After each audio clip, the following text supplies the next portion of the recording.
para mostrar o amor de Deus, às vezes eu falava assim, Deus poderia ter enviado um anjo para vir ao mundo e pregar. Não sei se vocês já falaram isso, eu já falei muito assim. Olha, Deus poderia, se ele quisesse, porque na minha mente o que Deus veio fazer aqui, e na pessoa de Jesus, era simplesmente dar a mensagem. Simplesmente a mensagem é simplesmente alguém morrer. Por que Jesus? Porque Jesus, então assim, ele poderia, então eu dizia assim, como um ato de amor, assim, olha, Deus poderia ter enviado um anjo, Deus poderia ter enviado uma outra criatura, como tem religiões que acreditam que Cristo é uma criatura feita por Deus para que pudesse receber a ira.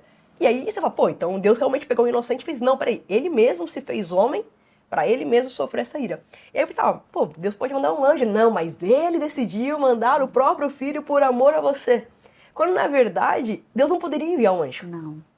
Deus não poderia enviar nenhuma pessoa. Isso é chocante, porque se há o pressuposto de que Deus é todo-poderoso, ele poderia? A resposta lógica seria poderia. Poderia, mas aí a gente tem que pensar assim, por que tinha que ser o próprio Deus? Por que teria que ser o próprio Deus na cruz? Primeiro, aí o livro fala também sobre isso, a própria Bíblia vai nos revelar sobre isso. Ele fala assim, primeiro, teria que ser alguém que tivesse autoridade sobre a sua própria vida. Eu acho que quando você falou do carro, achei que era esse exemplo que você ia dar. Que ele diz assim, ó, se eu tô com um carro emprestado de alguém, peguei o carro do Thiago, tô com o carro emprestado. Aí você tá sem carro. Aí você fala, pô, tô precisando muito de um carro assim, lá, isso. Eu tenho um presente pra te dar. Tá aqui a chave, tá aqui essa chave. Eu dei algo emprestado. Qualquer pessoa que morresse na cruz para aplacar o pecado seria uma vida emprestada. Porque eu não sou dono da minha própria vida. A gente acha, meu corpo, minhas regras, a minha própria... Não, essa vida que eu tenho é o sopro de Deus emprestado para mim. Então eu não posso pagar essa dívida com a minha vida, porque essa vida não é minha. E quem é o dono da vida? O próprio Deus. Então ele precisava, só aquele que tem a própria vida, quando Jesus vai dizer, olha, eu tenho a vida, eu tenho autoridade. Ó, é João 10:18, Jesus dizendo, tenho autoridade para entregar a minha vida e também para reavê-la. Uau. Então eu tenho essa autoridade. Então precisava ser o próprio Deus. E esse próprio Deus precisava também ser homem. Porque o pecado, essa rebelião, como você falou de Adão, entrou por um homem. Então um outro homem precisava também percorrer esse caminho. Então assim, por que tinha que ser Deus nessa cruz? Justamente porque ele poderia dar a própria vida. Eu acho muito lindo e chocante o fato de Jesus ser 100% Deus e ele ser 100% homem.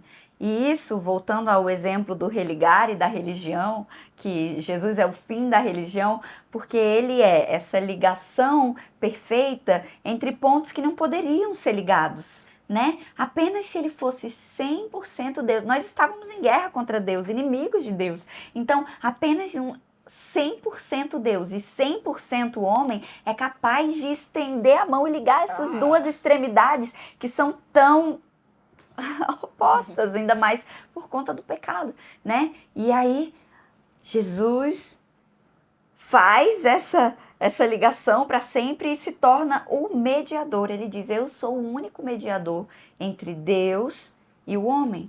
Ele é aquele que tem as duas naturezas na sua plenitude e Deus agora, por conta disso, quando olha para mim, ele vê a justiça de Cristo. Uau.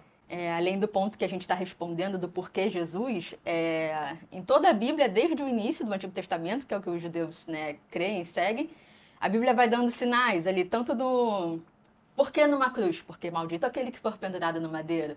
Por que como um cordeiro? Né? Porque existia já todo um ritual ali do sacrifício do cordeiro que era morto no templo. Então todas essas coisas sempre apontam para Jesus, né?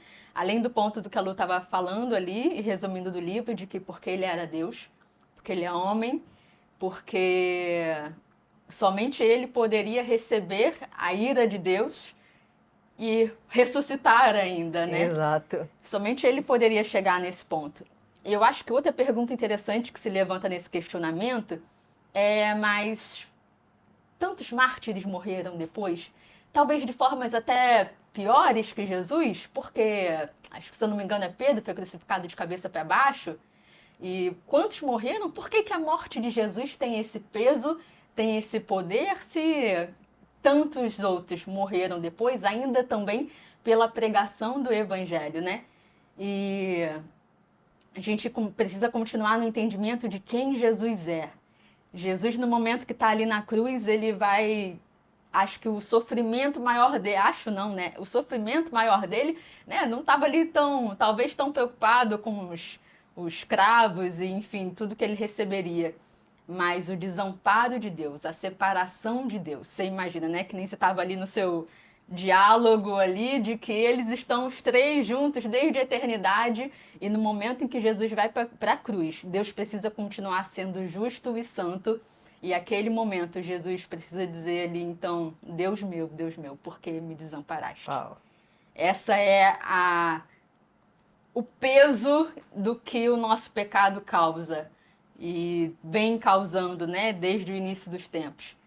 Que a gente provocou a separação de Deus. Somente Jesus, que vivia com Deus por toda a eternidade, naquele momento, ele foi separado. Então, por que Jesus? Né? Acho que essa pergunta continua respondendo ali e provocando esse peso dentro disso.